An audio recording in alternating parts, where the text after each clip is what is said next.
Hey, what's going on? This is Sample God, and this is how you make that. Now, like I told y'all before, you see I'm bringing out more and more merch out here, man.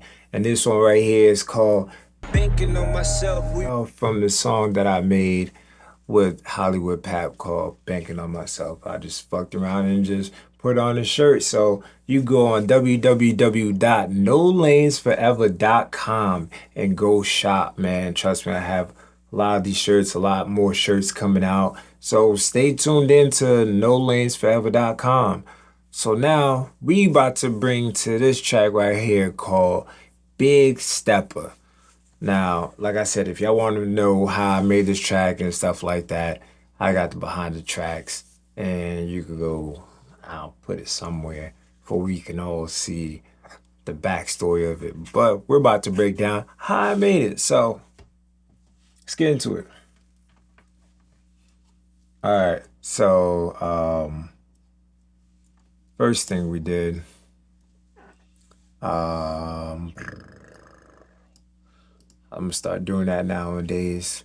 I'm gonna play the sample before I put the concoction together.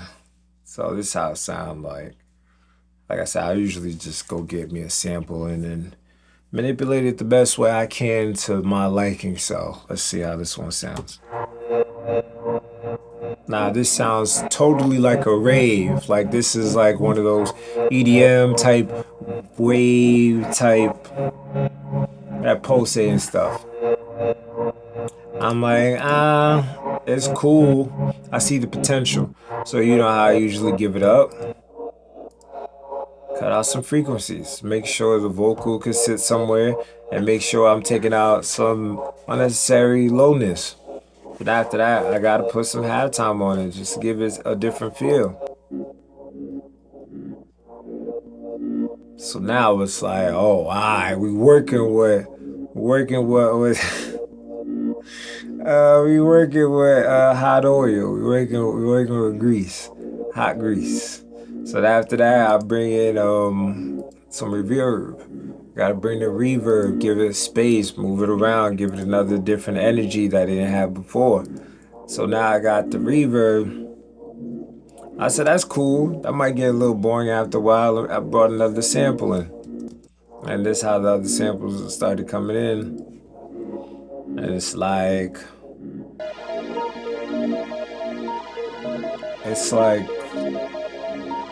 it's futuristic, but it's doing too much. So I had to be more aggressive with taking out the frequencies.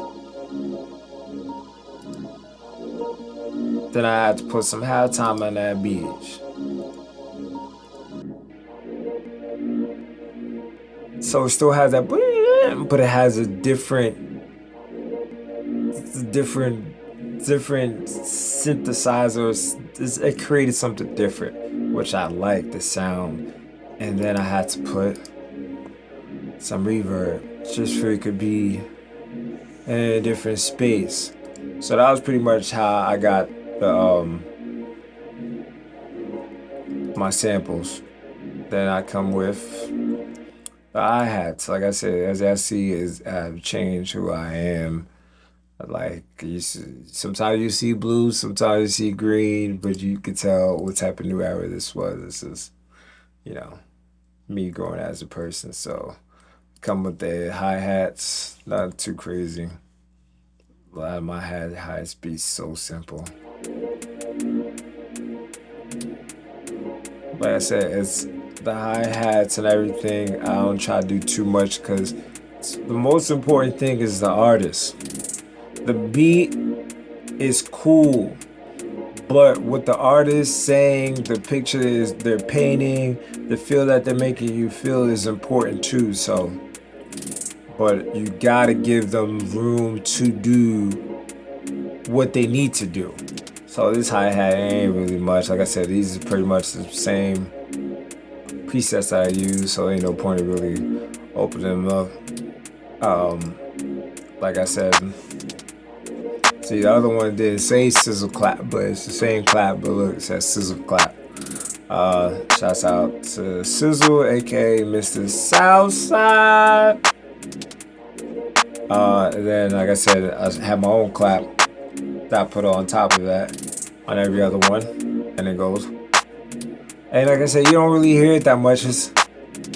It's under it, but you could just you know it's there. Gives it a certain frequency that's not there. Now this one, I don't really add bops, but this one I was like, I gotta get a little freaky with this. So I bought a new bop. I bought a classic. That's what we call it, but bought that one just to give a different type of feel, give a different type of bounce, and this is what we got with that one. And then I put a little chant, a little. I pin that to the right. Like I told y'all, man, pinning things is important.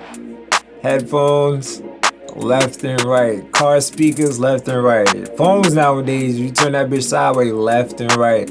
So pinning to me is very important. It's utilizing the whole potential of stereo, left and right. And then on the left side, I got, like I said, my open hi-hat that I made. And let me see this reverb, show y'all. It's not too much reverb. I didn't really take out a lot of frequencies, but like I said, that's pretty much a lot of the beat. And then we bring in the big dog. Now, like I said, usually I'll go with a Luis Diaz 808 preset. This one I came with Help Me Divine preset, and I think I adjusted it. We'll see, but let's play it without the preset.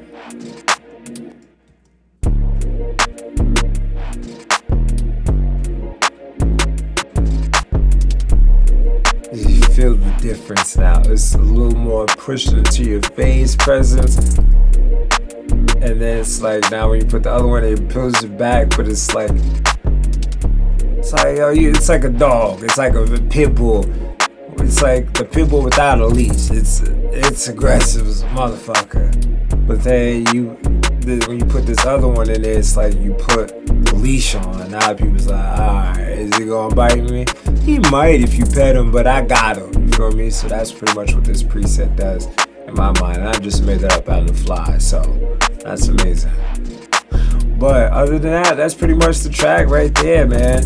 Shouts out to Hollywood Pap for doing what he has to do on the track, man. Trust me, man, this track right here was fucking totally amazing, bro. And I swear to God, I made this track like I said, I'll post whatever, show you how quick I made this track, how quick he recorded and all that, man. So yeah, man. Next. Ooh.